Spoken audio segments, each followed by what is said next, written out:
दुर्भाग्य से देश में ऐसी शक्तियां आज भी प्रभावी हैं जिन्हें राष्ट्रीय स्वाभिमान से ज्यादा तुष्टीकरण जरूरी लगता है। सुगंधिं पुष्टिवर्धनम् उर्वारुकमिव बन्धनान् मृत्योर्मुक्षीयमामृतात् स्वाहा।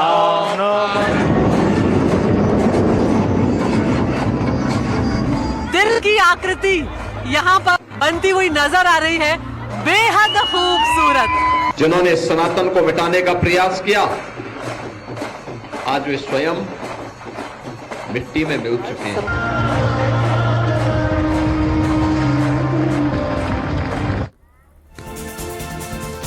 नमस्कार, स्वागत है आपका। आप देख रहे हैं 3 का तर्कश। आपके साथ मैं हूं मीनाक्षी गढ़वाल।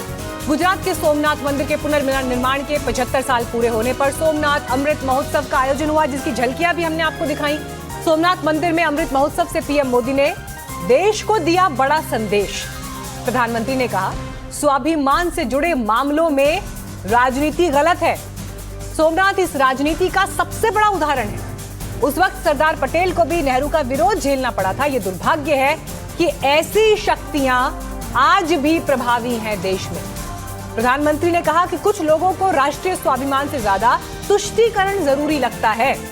मोदी ने कहा, राम मंदिर निर्माण के वक्त भी विरोध झेलना पड़ा और ऐसी मानसिकता से सावधान रहने की जरूरत है। प्रधानमंत्री मोदी का संदेश साफ था, स्पष्ट था, सीधा निशाना विपक्षी दलों पर। प्रधानमंत्री मोदी के इन सवालों के बाद आज 3 का तर्कश में डिबेट में जो सवाल हम उठा रहे हैं, पहला बड़ा बिंदु, राष्ट्रीय स्वाभिमान से जुड़े विषयों पर आखिर सियासत कौन कर रहा है? राष्ट्रीय स्वाभिमान से ज्यादा तुष्टीकरण पर किसका जोर है? भारत में विरासत विरोधी मानसिकता किसकी है? सनातन के जयगान से किसे परेशानी है?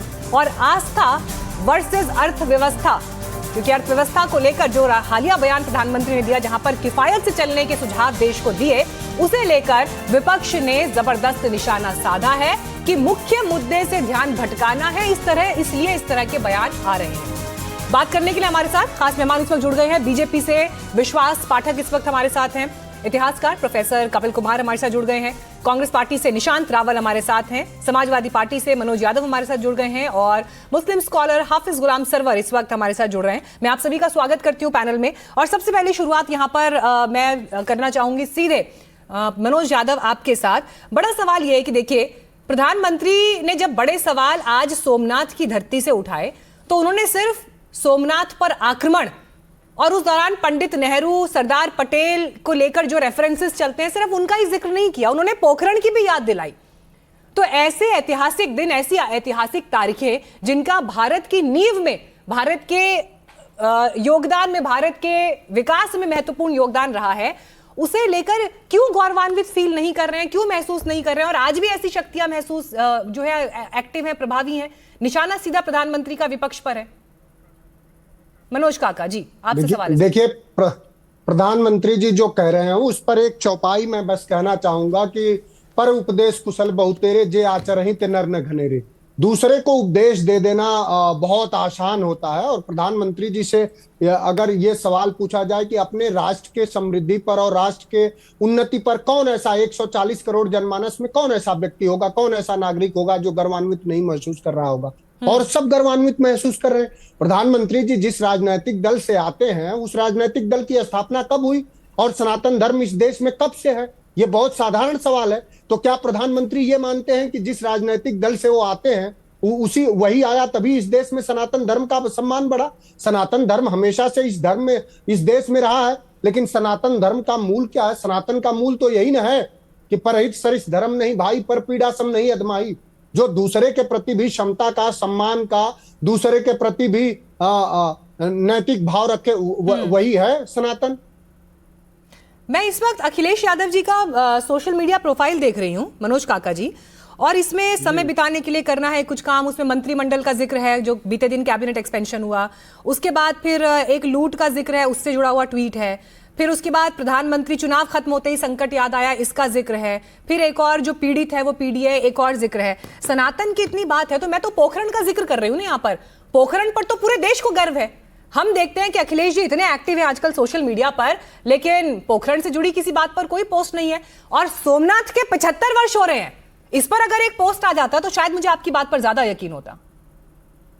नहीं, जब हर विषय पर सभी पोस्ट धर्मों होता है, के प्रति पूरा देश अगर समाजवादी सोमनाथ पार्टी स्वाभिमान पर्व मना रहा है तो अखिलेश जी का पोस्ट इस पर क्यों नहीं आता, जबकि आजकल तो बड़ा एक्टिव है सोशल मीडिया पर, खूब खुलकर लिख रहे हैं। वो उन्होंने तो जो करा है पूरा दुनिया और देश देख रहा है। भगवान शिव के तो अनन्य भक्त हैं, वो मंदिर का निर्माण हो रहा है। पोस्ट का क्या, हम लोग कोई धर्म की राजनीति नहीं करती है समाजवादी पार्टी। समाजवादी पार्टी सबको साथ लेके चलने वाली बात करती है और हम चाहते हैं कि सभी धर्मों का सम्मान बढ़े। उत्तराखंड में केदारनाथ मंदिर होते हुए यूपी में केदारनाथ मंदिर बनवाना ये धर्म की राजनीति नहीं है तो ये क्या है? नहीं, ये आप गलत तरह की बात कर रही हैं। ईश्वर तो सब मैं तो जगह है, खुलकर बोल रही हूँ, धर्म की राजनीति कर रहे हैं आप लोग। मैं तो खुलकर बोल रही हूँ सर, उत्तराखंड में केदारनाथ मंदिर मौजूद है जो मूल स्वरूप में केदारनाथ मंदिर है, उसके बावजूद यूपी में एक और इटावा में आप लोग केदारनाथ मंदिर बना देते हैं, क्या मतलब है इसका? नहीं, आप मंदिर क्या आप ये कहना चाह रहे हैं कि मंदिर का निर्माण नहीं होना चाहिए? केदारनाथ मंदिर का दुनिया में केदारनाथ मंदिर का प्रोटोटाइप क्यों बनेगा? लेकिन हमने तो वो केदारनाथ मंदिर का प्रोटोटाइप क्यों बनेगा? आप नया मंदिर बनाइए, केदारनाथ मंदिर का प्रोटोटाइप क्यों बनेगा? नहीं, जिसे केदारनाथ जाना है वो उत्तराखंड जाएगा ना। भी बने, सब तरह के मंदिरों का सम्मान होना चाहिए। जितना दुनिया में मंदिर बने बहुत अच्छी बात है। धर्म का संवर्धन तो तभी होगा और ये हमारी मान्यता है कि हम में तुम में खड़क थम में घट घट व्यापी राम है। ठीक है विश्वास पाठक जी, हमें कोई दिक्कत नहीं है, वो तो ये कह रहे हैं क्लियर कट, हमें भी उतना ही गर्व है जितना बीजेपी को गर्व है और बीजेपी इसको अपनी जागीर ना समझे कम से कम। विश्वास पाठक का सवाल ही नहीं आता है। सनातन धर्म के बारे में भारतीय जनता पार्टी की भूमिका शुरू से सही है। इन लोगों की जो भूमिका है, कांग्रेस या सपा हो, इनकी भूमिका सिर्फ अपीसमेंट की पॉलिटिक्स रही है। अभी उनको जब लग रहा है कि हमारे को हिंदू वोट नहीं मिल रहा है तो उनको मंदिर याद आती है, राहुल गांधी को जनेऊ पहनने की याद आती है। तो इस प्रकार की बातों से जनता इनको पूरी तरह से नकार रही है। इसलिए अभी जो चुनाव पश्चिम बंगाल में या आसाम में या पांडिचेरी में जिस प्रकार से वोट भारतीय जनता पार्टी को मिला है, क्योंकि भारतीय जनता पार्टी की राजनीति पॉलिटिक्स ऑफ डेवलपमेंट है। राजनीति जो है पॉजिटिव है, ये किसी धर्म के ऊपर आधारित नहीं है। अगर हम रास्ते बनाते हैं तो हर धर्म के लोगों को रास्तों का या इंफ्रास्ट्रक्चर का फायदा मिलता है। हम कोई एक जाति या धर्म को सामने रख के डेवलपमेंट नहीं करते हैं। इसलिए मुझे ऐसा लगता है कि जनता ने इन लोगों को पहचान लिया है। निशांत रावल जी, पूछा कागज जी से, जनता ने आप लोगों को सबक सिखा दिया है। और दूसरी बड़ी बात यह, आज जब प्रधानमंत्री ने भी स्टेटमेंट दिया, उन्होंने कहा कि आज भी वो शक्तियां मौजूद है जिन्होंने सोमनाथ का विरोध किया था, वो शक्तियां आज भी मौजूद है और उन्हीं शक्तियों ने राम मंदिर निर्माण का भी विरोध किया है राजनीतिक रूप से। मीनाक्षी जी, सोमनाथ मंदिर के जीर्णोद्धार के 75 साल खत्म हुए हैं, उसके लिए एनडीटीवी के सारे दर्शकों को मैं हर हर महादेव कहना चाहता हूं। साथ में भारत देश की आजादी के बाद भारत देश की पहली कैबिनेट, जिसके प्रधानमंत्री नेहरू जी थे और जिसके गृह मंत्री सरदार पटेल साहब थे, उनकी कैबिनेट की वजह से जो सोमनाथ मंदिर को जीर्णोद्धार करने का बिल पसार हुआ, उसका दिसंबर 1947 में यूनियन कैबिनेट ने जो बिल पसार किया, उसके लिए कांग्रेस की और देश की प्रथम कैबिनेट को भी मैं उनका आभार व्यक्त करना चाहता हूं। अब बात निकली है आपने सोमनाथ मंदिर के जीर्णोद्धार की तो प्रधानमंत्री जी खुद ही उनके भाषण में बोल गए कि सरदार पटेल साहब की इच्छा थी सोमनाथ मंदिर का जीर्णोद्धार हो और उनकी ही कैबिनेट ने ये सोमनाथ मंदिर का जीर्णोद्धार करवाया। ट्रस्ट बना के के एम मुंशी साहब वो ट्रस्ट के पहले अध्यक्ष थे और के एम मुंशी भी कांग्रेस गवर्नमेंट के एक मंत्री थे। अच्छा, आपने बात की हिंदुत्व की, तो मुझे बात बता दीजिए 2024 में अयोध्या से लेकर रामेश्वरम तक जहां जहां प्रभु श्री राम के पावन पगले गए, वहां पे यही भारतीय जनता पार्टी की कारमीहार क्यों हुई? दूसरी बात मैं बोलूं, पोखरण की बात की प्रधानमंत्री जी ने, बहुत अच्छी बात है, आज 11 मई है। पोखरण के जो 5 न्यूक्लियर टेस्ट हमने किया था वाजपेयी जी की सरकार में, बहुत गर्व की बात है, हम सैल्यूट करते हैं। लेकिन आशा व्यक्त करता हूं 18 मई भी आ रही है 7 दिनों के बाद, और वही 18 मई के दिन स्माइलिंग बुद्धा देश का पहला न्यूक्लियर टेस्ट सुबह 8:05 देखिए, मैंने जो सवाल मनोज काका से पूछा था, मैं वही सवाल निशांत जी आपसे भी पूछ रही हूँ। मनोज काका से जो सवाल पूछा था निशांत जी, वही सवाल आपसे भी पूछ रही हूँ कि जब आप कह रहे हैं, देखिए सोमनाथ स्वाभिमान पर्व तो पूरे देश का पर्व है ना, अकेले बीजेपी का जो है नहीं, पूरे देश का पर्व है। मैं देख रही हूँ राहुल गांधी जी के एक्स प्रोफाइल पे कहीं कोई पोस्ट उससे जुड़ा हुआ नहीं है, ना ही कोई पोखरण से जुड़ा हुआ पोस्ट है। ये बात समझी जा सकती है कि ठीक है, उनका प्रेरोगेटिव है, उनको किस विषय पर बात करनी है किस पर नहीं, लेकिन आजकल जब हर विषय पर और कम से कम ऐसी ऐतिहासिक महत्वपूर्ण तारीखों पर बड़े नेता रिएक्ट करते हैं, तो पोखरण जैसे विषय पर अगर नहीं बोलते हैं तो फिर क्या माना जाए? फिर क्यों ना माना जाए कि प्रधानमंत्री जो कह रहे हैं वो सही है? पोखरण पर तो गर्व होना चाहिए सर। देखिए मीनाक्षी जी, राहुल गांधी जी देश के लीडर ऑफ ऑपोजिशन है और इक्विवेलेंट टू कैबिनेट मिनिस्टर है। उनको किसी को सिखाने की जरूरत नहीं है कि उनको पोखरण के ऊपर और सोमनाथ के 75 साल के ऊपर विपक्ष के नेता कौन से समय करना चाहिए। और अच्छी बात है आपने याद दिलाया, लेकिन अगर पोखरण जैसे विषय पर, पोखरण जैसी ऐतिहासिक तारीख पर बोलते हैं, बात करते हैं, तो क्या बुरा है क्या सर? Let me finish. ये क्या बुरा? इसी मानसिकता की तो बात हो रही है सर। मीनाक्षी जी, इसी मानसिकता की तो बात हो रही है Nishant ji. Meenakshi ji, can you please do me a favour? आपकी मानसिकता पॉजिटिव रखेंगे। आपने भाजपा वालों को अनइंटरप्टेड बोलने दिया, हमें भी बोलने दीजिए जरा। हम जस्टिफाई करना चाहते हैं ना आपके सवाल का। हम कहां भाग रहे हैं? हम आपकी डिबेट में आमंत्रित है, हम जस्टिफाई करेंगे। प्रधानमंत्री जी का जो ड्यूअल स्टैंडर्ड है, एक तरफ से कल देश को ऐसा बोलते कि पेट्रोल डीजल कम यूज करो, और प्रधानमंत्री जी खुद सूर्य किरण की टीम को बुला के लाखों करोड़ों रुपए का पेट्रोल वहां पे रोड शो लगा के लाखों करोड़ों रुपए का पेट्रोल का व्यय करते हैं, तो उसके बारे में क्यों कोई नहीं पूछ रहा उनको? चलिए, बड़ा सवाल है। बड़ौदा में, मेरे सिटी में, मैं जो सिटी से बिलोंग करता हूँ वडोदरा से, शाम 6 बजे प्रधानमंत्री जी की यहाँ पे भी रोड शो है। हजारों लीटर पेट्रोल का व्यय हो जाएगा, तो क्यों प्रधानमंत्री जी को यह पूछा नहीं जाता? क्यों कॉम्प्रोमाइज हमें ही करनी है?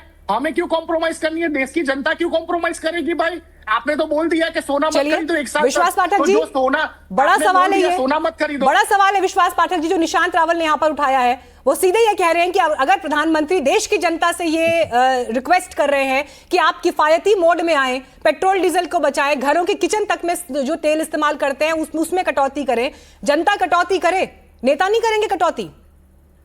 Charity begins at home sir. विश्वास पाठक जी, जो आह्वान किया है वो सभी के लिए लागू हो रहा है और आपको सभी के तरफ से प्रयास दिखाई देगा। देखिए, प्रधानमंत्री ने जो ऐलान किया है, जो आह्वान किया है, वो यही कहा है कि पूरी दुनिया में, देश में जो ईरान और यूएस का युद्ध चल रहा है, उसके कारण सप्लाई चेन पूरी इंटरप्ट हो गई है। सभी देशों में इन्फ्लेशन बढ़ रहा है, महंगाई बढ़ रही है। इस समय नहीं, वो कारण हमें पता है, कारण की बात नहीं हो रही। मैं ये पूछ रही हूँ, चैरिटी बिगिंस एट होम, कितने नेताओं ने अब तक मेट्रो से सफर करना शुरू किया, ये देश को बताइए। मंत्रिमंडल के कितने मंत्रियों ने मेट्रो से सफर करना शुरू करा, या अपने कॉन्वॉय में कटौती की, अपनी गाड़ियों के कॉन्वॉय में कटौती की, अपने दफ्तरों में एसी में कटौती की? ये जनता को बताइए, मैंने ये पूछा है आपसे। It will begin at home. आप देखिए, अगर मोदी जी ने कहा है तो हमारे सरकार से लेकर सभी पूरे देशवासियों को उसको प्रतिसाद देंगे और उसमें आपको फर्क दिखाई देगा। मुझे बताइए कि ऐसा आह्वान करने की गलत बात है क्या? नहीं, बहुत अच्छी बात है सर, बहुत अच्छी बात है, लेकिन मैं पूछ रही हूँ कि क्या अभी राजनीतिक चेहरों ने ये करना शुरू किया है? मैं तो आपसे जानकारी मांग रही हूँ, जिसकी जानकारी चलिए आपके पास है नहीं अभी, लेकिन ठीक है, मैं प्रोफेसर कपिल कुमार के पास जाऊंगी। प्रोफेसर कपिल कुमार, पूरी की पूरी चर्चा में आपने अलग अलग राजनीतिक दलों को भी सर सुना। मैंने पोखरण का भी सवाल उठाया कि क्या विपक्ष के नेता हैं या ऑपोजिशन के बड़े नेता हैं अखिलेश जी, हर बात पे लिखते हैं कुछ ना कुछ, पोखरण पर क्यों नहीं बात हो रही? क्या मानसिकता सर जिसका जिक्र आज प्रधानमंत्री ने सोमनाथ से किया है, आपको आज भी दिखाई दे रही है वो पॉलिटिकल पार्टीज के बीच में? देखिए, मैं बीच में किसी के नहीं बोला था, तो इसलिए चाहूंगा मेरे बीच में कोई ना बोले। लेकिन जब इतिहास को तोड़ मरोड़ जाता है, एक साहब कह रहे थे कि कांग्रेस के मंत्रिमंडल ने जब निर्माण का बात की 47 के अंदर, जीर्णोद्धार की, उसकी सोमनाथ मंदिर की, तो उन साहब से मैं कहूंगा जरा वो भी डॉक्यूमेंट्स देख लें कि पटेल जी की मृत्यु के बाद जब राष्ट्रपति राजेंद्र प्रसाद जी वहां जा रहे थे उसके उद्घाटन के लिए, तो उस समय नेहरू ने क्या स्टैंड लिया था उनको रोकने के लिए। प्रधानमंत्री थे नेहरू कांग्रेस के। दूसरी बात, इनको ये नहीं मालूम कि विदेशों में चिट्ठियां लिखी नेहरू जी ने। मैं एक एक चिट्ठी मेरे सामने रखी, मैं पढ़ के सुना सकता हूं आपको, कि जब भारतीय हिंदू प्रवासी हिंदू चंदा देना चाहते थे इसके निर्माण के लिए, तो विदेशों में चिट्ठियां लिखी कि भारत के जो हाई कमीशन है, भारत के जो एम्बेसिडर है, वो इसमें कोई साथ नहीं देगा। और यही नहीं, सबसे बड़ी बात, इन्होंने एक चिट्ठी लिखी 21 अप्रैल 1951 के दिन पाकिस्तान के प्रधानमंत्री लियाकत अली जिन्ना, कि वहां से एक ब्रॉडकास्ट हुई थी पेशावर से, कि वो कह रहे थे कि यहां भारत में ऐलान हो रहा है कि सोमनाथ के दरवाजे अफगानिस्तान से वापस लाए जाएंगे। तो क्या जरूरत थी भाई नेहरू को लियाकत अली को चिट्ठी लिखने की या आश्वासन देने की कि ऐसी हमारी कोई योजना नहीं है और कोई हम कुछ नहीं कर रहे? और सबसे बड़ी बात मैं आपको बताऊं, इनको जरा ये एस गोपाल सर्वपल्ली राधाकृष्णन गोपाल के बेटे, जो कांग्रेस के इतिहासकार हैं और जिन्होंने नेहरू के सेलेक्टेड वर्क्स को एडिट किया है और नेहरू की ऑफिशियल बायोग्राफी लिखी है उन्होंने कांग्रेस की तरफ से। जरा उनकी बायोग्राफी में ये पढ़ लीजिए। ठीक है, कहें तो मैं अंग्रेजी में एक लाइन बता दूं आपको, 2 लाइन बताइए sir. He was at pains to tell his countrymen that Islam did not believe in religious persecution, and a man like Muhammad Ghaznavi, whom most Indians regarded as an arch iconoclast, was in fact no more than a successful soldier. He had come to India to conquer and loot. ये मानसिकता है।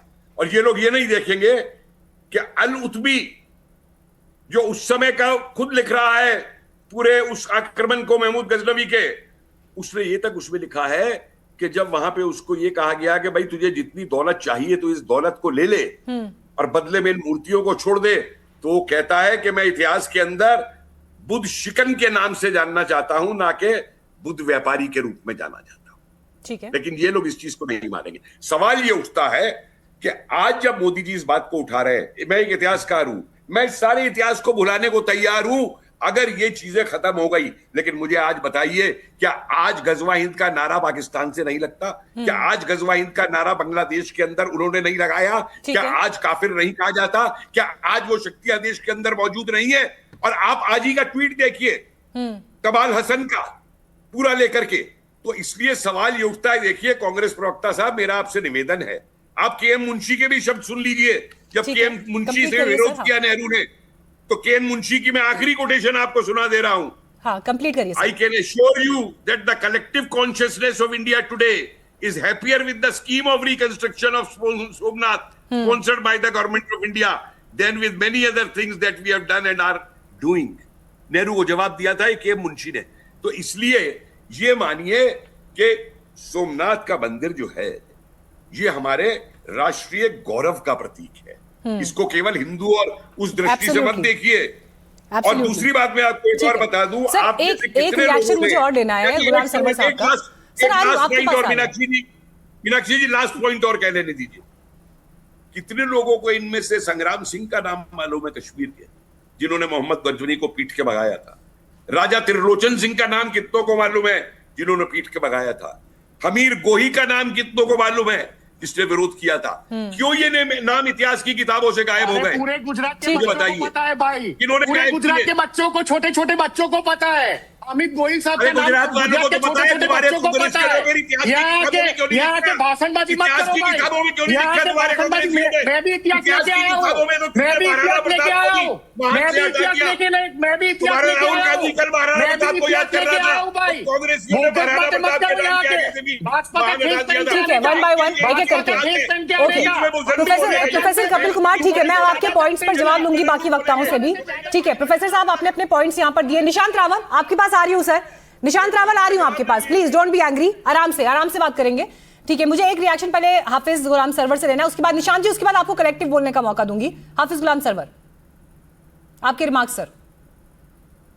नहीं ठीक है, political पार्टियों ने अपना अपना पक्ष रखा, इतिहासकारों ने रखा, आप स्क्रीन पर भी चला रही हैं। सोमनाथ पर जितने बार भी आक्रमण हुआ, जिस तरह की लूट मचाई गई, वो सब इतिहास के पन्नों में दर्ज है और उसे कोई भी सरकार आए या जाए उसे तो मिटाया नहीं जा सकता है। लेकिन पुरानी लूट जिसका जिक्र आज किया जा रहा, वो तो चलो इस्लाम के मानने वाले थे आक्रमणकारी, लेकिन आज जो अपने आप को सनातन के रक्षक कहते हैं वो भी लूट ही रहे इनडायरेक्टली। वो दूसरे ढंग से दौलत लूट रहे हैं मंदिर के नाम पर, सत्ता लूट रहे हैं मंदिर के नाम पर, आम भारतीयों का अधिकार लूट रहे हैं उसी धर्म और मंदिर के नाम पर। सनातन तो इनका नाम और नारा है, बाकी काम तो आपको पता ही है। बाबरी मस्जिद भी बनवा देते हैं बंगाल में जरूरत पड़ने पर, हुमायूं कबीर को अपना मोहरा भी बना लेते हैं।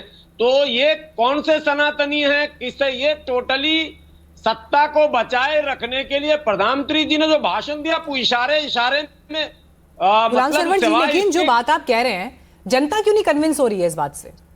जनता इससे कन्विंस क्यों नहीं हो रही है?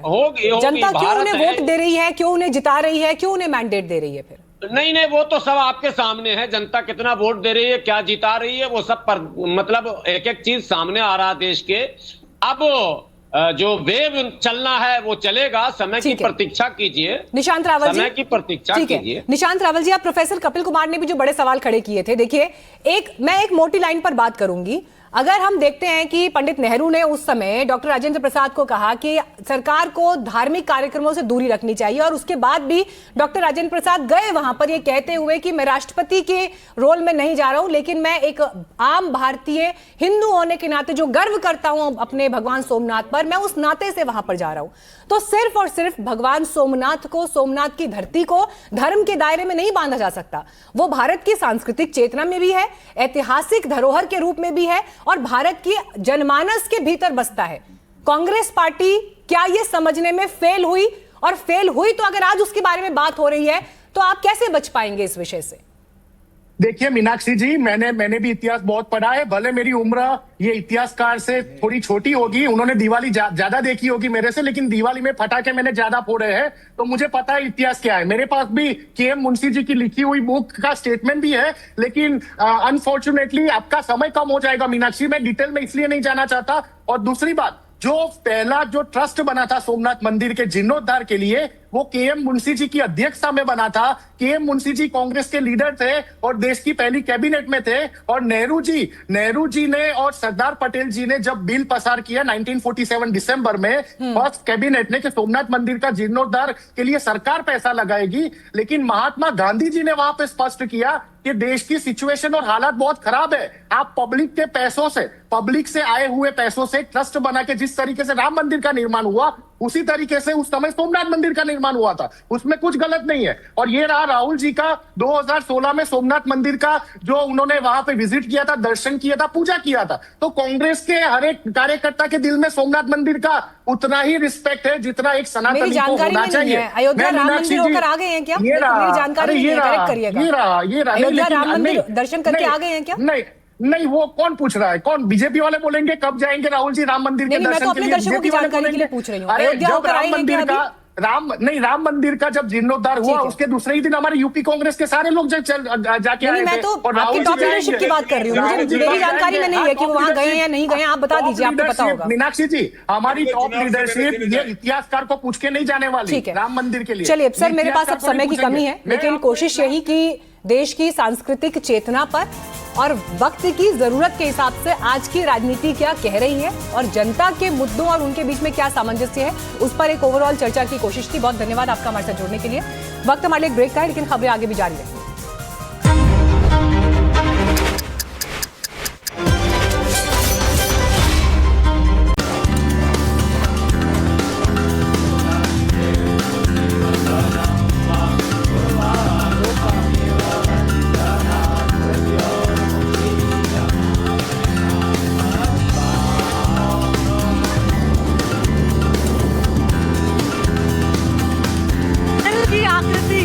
यहाँ पर बनती हुई नजर आ रही है, बेहद खूबसूरत।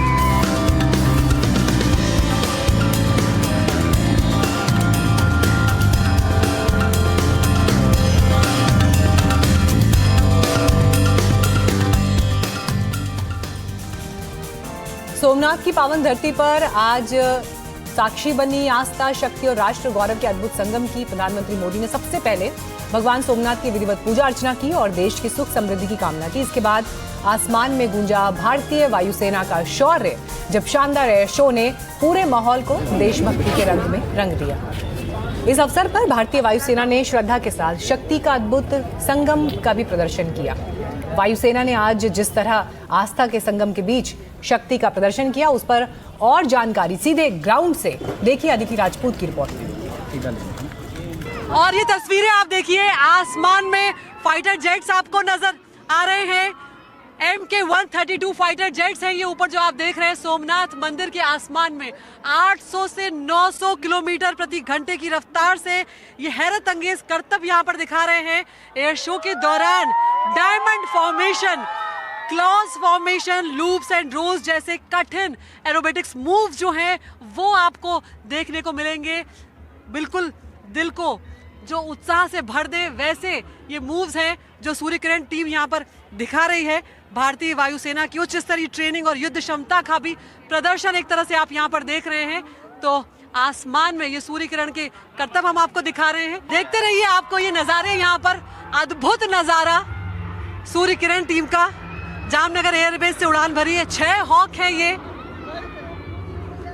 MK-132 फाइटर जेट्स है जो कि यहाँ पर हैरत अंगेज करतब दिखाते हुए नजर आ रहे हैं और अलग अलग फॉर्मेशंस आप देख सकते हैं। एक तरफ सोमनाथ मंदिर का आसमान है, वो शिखर भी हमें लगातार यहाँ पर नजर आ रहा है जहाँ पर अभी एक बेहतरीन कुंभाभिषेक हुआ और सूर्य किरण के करतब जो है वो अलग अलग चल रहे हैं। तो एक तरफ हम देख रहे हैं कि वो डायमंड फॉर्मेशन कर रहे हैं, क्लॉस फॉर्मेशन कर रहे हैं, लूप्स एंड होल्स भी वो करते हुए यहाँ पर नजर आएंगे। कैसा लगा मैम आपको ये देख के तस्वीरें? बहुत अच्छा, अपने देश पे, अपनी सनातन संस्कृति पे बहुत गर्व महसूस हो रहा है और दर्शन करके बहुत अच्छा लगा, बिल्कुल तृप्त हो गया मन। आज तो प्रधानमंत्री भी पहुंचे हुए हैं। आज प्रधानमंत्री को देखकर ऐसा लगा कि इतिहास में कोई हमारा महापुरुष जन्म लिया है जो भारत देश को विकास हमेशा करता रहा।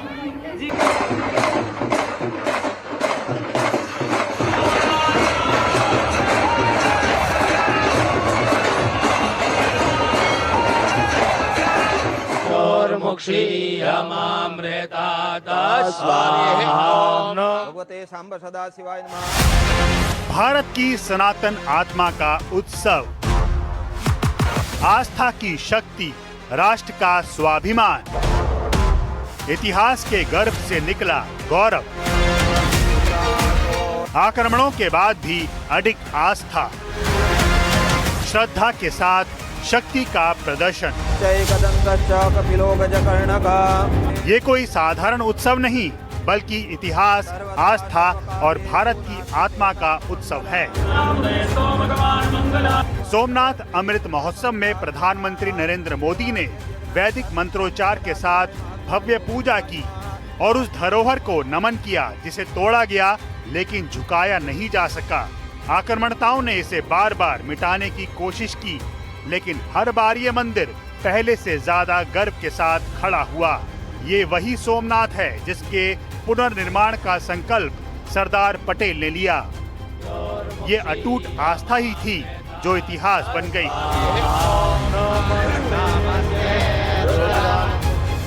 प्रधानमंत्री मोदी ने विधि विधान से भगवान सोमनाथ की पूजा की, जल, पुष्प और मंत्रों के साथ। चंद्रमा देवता वसवो देवता, एक प्रधानमंत्री के तौर पर नहीं बल्कि सर्वशक्तिमान के प्रति समर्पित एक श्रद्धालु के रूप में। आक्रमणकारी आए पर आस्था को मिटा नहीं सके। यही मंदिर आज गवाही देता है कि सनातन मिटता नहीं और भारत झुकता नहीं।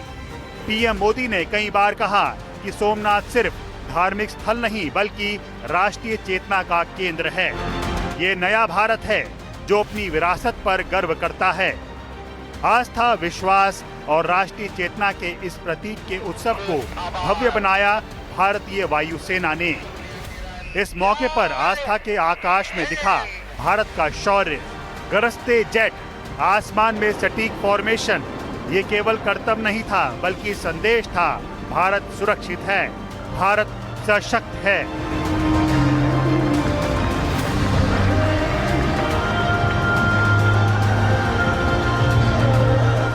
नीचे हजारों साल पुरानी आस्था और ऊपर आधुनिक भारत की ताकत। सोमनाथ के आकाश में श्रद्धा और शक्ति का अद्भुत संगम।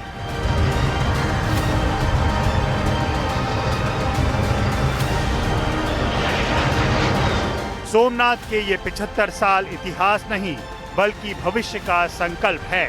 जहां आस्था अडिग है, स्वाभिमान अमर है और ये संदेश और संकल्प की भारत निरंतर प्रगति के पथ पर अग्रसर है। सोमनाथ से अदिति राजपूत के साथ ब्यूरो रिपोर्ट, एनडीटीवी इंडिया।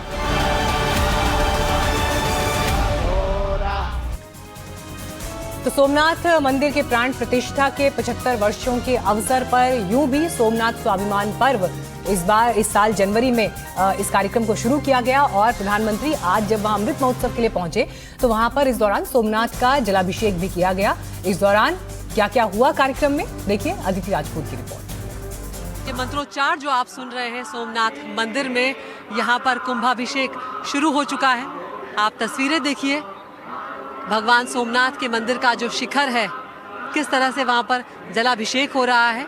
ये कलश भले ही देखने में थोड़ा छोटा लग रहा हो, लेकिन 5 से 5.5 फुट का ये कलश बनाया गया है खास तौर पर इस कुंभाभिषेक के लिए, और इसके जरिए जल यहाँ पर चढ़ाया जा रहा है। कलश का हमारे हिंदू धर्म में बहुत महत्व है। जो कलश से जल चढ़ाया जाता है उसको अत्यंत पवित्र माना गया है, और इसमें भरा जल जीवन, पवित्रता और ऊर्जा का प्रतीक यहाँ पर कहा जाता है। और ये भी कहा जाता है कि जब शिवलिंग पर जल चढ़ाते हैं तो उससे अहंकार, क्रोध और नकारात्मकता जो है वो खत्म होती है। शिव के प्रति समर्पण और भक्ति व्यक्त करने के लिए लोग और अपने मन की और आत्मा की शुद्धि के लिए ये करते हैं, क्योंकि ये जो निरंतर बहता जल आप यहाँ पर देख रहे हैं ये भी दर्शाता है कि जीवन में शांति और संतुलन बना रहे।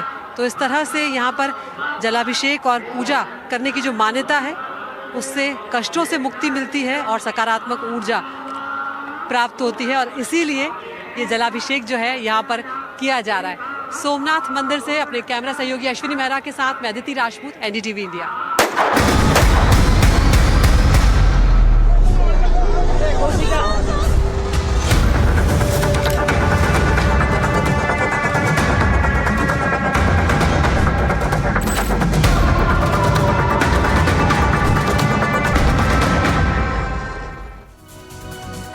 तो पश्चिम बंगाल से बड़ी खबर आ रही है। पश्चिम बंगाल में मुख्यमंत्री शुभेंदु अधिकारी के पीए हत्याकांड पर यह बड़ी खबर है, जहां पर बंगाल पुलिस ने 3 आरोपियों को गिरफ्तार कर लिया है। 2 आरोपी बिहार और 1 आरोपी उत्तर प्रदेश से पकड़ा गया है। बिहार के बक्सर से मयंक और विक्की नाम के आरोपी अरेस्ट हुए हैं। यूपी के बलिया से राज सिंह गिरफ्तार किया गया। बंगाल एसटीएफ ने तीनों आरोपियों को अरेस्ट किया है। प्रोफेशनल शूटर्स हैं ये तीनों। हालांकि जब ये घटना हुई उसके बाद ही इस बात का डिटेल्स आने लगी थी कि प्रोफेशनल शूटर्स के जरिए इस घटना को अंजाम दिया गया है। चंद्रनाथ रथ की जिस बेरहमी के साथ हत्या की गई वो भी शपथ ग्रहण से 2 दिन पहले, उसके बाद से लगातार इन्वेस्टिगेशन जारी था और आखिरकार ये आरोपी पकड़े गए हैं। 6 गोलियां मारकर फरार हुए थे। गाड़ी पर घात लगाकर हमला किया था। बाइक और स्कूटी और एक गाड़ी का भी इस्तेमाल इस हमले में किया गया था। 6 मई की रात को यह हत्याकांड जब हुआ उसकी अलग अलग जो फुटेजेस भी आए थे उसकी भी तस्वीरें आपको दिखा रहे हैं। 2 आरोपी बिहार से गिरफ्तार हुए हैं और 1 उत्तर प्रदेश से अरेस्ट हुआ है। हालांकि उस दौरान बार बार ये सवाल उठ रहे थे कि आखिर आरोपी अगर बंगाल से भागने में कामयाब रहे तो कहां तक ये फरार हो सकते हैं। गिरफ्तारियां अब उत्तर प्रदेश और बिहार से हुई हैं।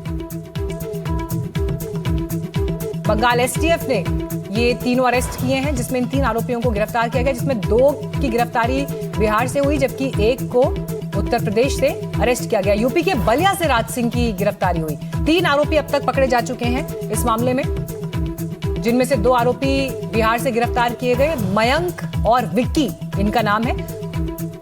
बिहार के बक्सर से ये दोनों गिरफ्तारियां हुई। मयंक मिश्रा बिहार से पकड़ा गया और विकी मौर्य को भी बिहार से ही गिरफ्तार किया गया, जबकि तीसरा आरोपी उत्तर प्रदेश के बलिया से अरेस्ट हुआ। राज मिश्रा इसका नाम है। अब आपको बताते हैं आखिर हुआ क्या था उस रात, कैसे बंगाल चुनाव के बाद सीएम शुभेंदु अधिकारी के पीए की हत्या कर दी गई थी और वारदात को सीएम शुभेंदु अधिकारी की शपथ से 3 दिन पहले अंजाम दिया गया। 9 मई को शुभेंदु अधिकारी ने सीएम पद की शपथ ली और 6 मई को उनके पीए चंद्रनाथ रथ की हत्या कर दी गई। आखिर मर्डर की साजिश कैसे रची गई और कैसे इसे अंजाम दिया गया, चंद्रनाथ रथ आखिर इन हत्यारों के ट्रैप में कैसे फंस गए और फिर आखिरकार उनकी जान चली गई। जो घटनाक्रम सामने आया है उस पर ध्यान दे तो एक प्लान्ड साजिश यहां पर दिखाई देती है।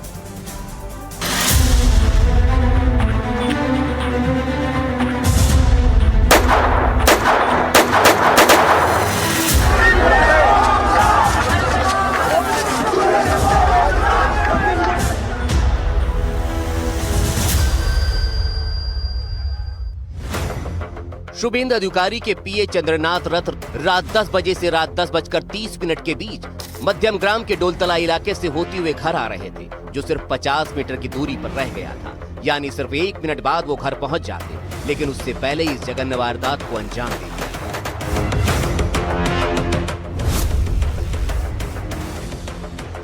पुलिस सूत्रों के मुताबिक चंद्रनाथ की हत्या की घिनौनी साजिश पहले ही रची जा चुकी थी। सूत्रों के मुताबिक सीसीटीवी फुटेज में दोपहर 3 से 4 बजे के बीच उसी इलाके में उसी जगह संदिग्ध कार को देखा गया था, जो पहले भी उसी इलाके में कई बार देखी जा चुकी थी, जिसके जरिए हत्या से पहले रेकी करने का अंदेशा बार बार एक रेकी करके इस अपराध को अंजाम दिया गया है और यही वो निशान है कि जहां पर इस वारदात को अंजाम दिया गया वहां से महज 20 मीटर की दूरी पर ये गोली का हिस्सा मिला है। नहीं, स्पष्ट होता है कि अंधाधुंध गोली चलाया गया था और इस हत्या को अंजाम देने के लिए तमाम साजिश की गई थी। माना जा रहा है कि हमलावरों को चंद्रनाथ रथ के टाइम टेबल की पूरी जानकारी थी। वो कब आते हैं, कब जाते हैं, सब पता था। उन्हें पता था कि चंद्रनाथ रात में 9 बजे से 11 बजे के बीच में ही घर आते हैं और इसीलिए वो पहले से ही चंद्रनाथ का वहाँ इंतजार कर रहे थे। पहचान के लिए चंद्रनाथ की कार पर विधानसभा का स्टिकर भी लगा हुआ था। इनका तो कोई टाइम नहीं था, 9:30 से 10-11 के अंदर ही वो घर में चले जाते थे। अच्छा, यानी यही टाइमलाइन है वो जो करते थे। तो इससे अंदाजा हम लगा सकते हैं कि ये इसका पूरा रेकी किया गया था, जानकारी थी अपराधियों को। एकदम एकदम। आपने क्या देखा वहाँ पर, क्या हुआ था या फिर क्या सुने आप? जब मैं गाड़ी वहाँ पर खड़ी थी शायद। हाँ, एक गाड़ी सामना सामनी खड़ा था और वहाँ पे अगल बगल जितना आदमी था वो लोग बोल रहा था कि बाइक वाला यहाँ पे आधा घंटा 40 मिनट से स्टे कर रहा था। अच्छा, और बस यही जब तक गाड़ी में कोई स्टिकर लगा हुआ था। हाँ, विधानसभा का चंद्रनाथ का गाड़ी में तो अब इसलिए जो स्टिकर लगा रहता है गवर्नमेंट ऑफ वेस्ट बंगाल। और इसके आगे कोई गाड़ी खड़ा होता, उसका रास्ता रोकी। हाँ, एक निशान माइक्रा बोल के एक गाड़ी खड़ा था, वो गाड़ी उनको सामने से ही स्टे करके रखा था। प्लानिंग का अगला हिस्सा था मर्डर वाला स्पॉट और एस्केप रूट। हमलावरों ने रात का वक्त चुना जब चंद्रनाथ के घर के आसपास का इलाका पूरी तरह से सुनसान हो जाता है। दुकानें बंद हो चुकी होती हैं और वारदात के समय बारिश ने इलाके को और ज्यादा सुनसान कर दिया। इलाके के लोगों की माने तो हालात ही ऐसे हैं कि शाम ढलते ही लोग घर से बाहर नहीं निकलते, जहां हमलावरों का भागना और आसान हो गया। गाली तो पूरा सुनसान ही था, कोई इलाका में कोई था ही नहीं। 10-10:30 बजे के बाद वोट हुआ है, सब इलाका शांत है सर। उस टाइम फाका ही था मोटा मोटी। और ऐसे ही रहता है रात को? ऐसा ही रहता है एकदम। सब आदमी घर में था। दुकान पहले बहुत बारिश हुई थी। बहुत बारिश हो रहा था, बोले दुकान बंद था। आसपास के इलाका बिल्कुल सुनसान? सब सुनसान है। यहाँ 9 बजे के बाद ऐसे माहौल खराब है, कोई आदमी घर में से बाहर नहीं निकलता है। तो आपको लगता है इसका फायदा उठाया होगा बारिश, लोग नहीं? अब देखिए कौन किया है, क्या किया है, नहीं किया, वो तो आप भी जानते हैं, हम भी जानते हैं। हम लोग कुछ देखा नहीं तो काहे किसी को बोलेगा। पुलिस सूत्रों के मुताबिक हमलावरों ने चंद्रनाथ को कहां रोकना है, कब रोकना है, इसकी पूरी प्लानिंग कर रखी थी। और जैसे ही चंद्रनाथ अपने घर के करीब एक क्रॉसिंग के पास पहुंचे, फर्जी नंबर वाली कार से उनका रास्ता रोका गया। फिर बिना नंबर प्लेट वाली 2 से 4 मोटरसाइकिल से आए लोगों ने चंद्रनाथ पर फायरिंग का मुंह खोल दिया।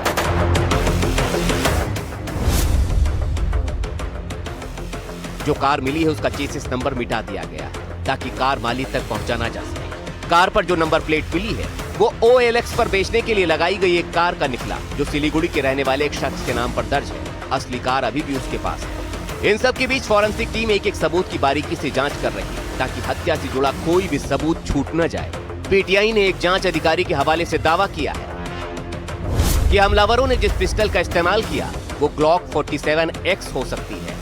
चौंकाने वाली बात यह है कि सामान्य अपराधी इस तरह के पिस्टल का इस्तेमाल नहीं करते, जिसके चलते इसमें पेशेवर शूटर्स यानी कॉन्ट्रैक्ट किलर्स के शामिल होने का शक जाहिर किया गया है।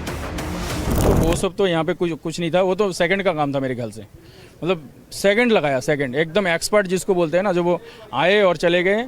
एक प्लान था पूरा, आपको लग रहा है? मेरे को तो ऐसा लग रहा है एकदम प्री प्लान्ड है। आसपास के तमाम दूसरे CCTV फुटेज और जानकारियों को खंगाला जा रहा है कि आखिर हमलावर कहां से आए और कहां निकले। क्या है इस पूरे हमले के मास्टरमाइंड और कातिलों का पूरा सच, इसका पता लगने में अभी समय लगेगा। Bureau report, NDTV India.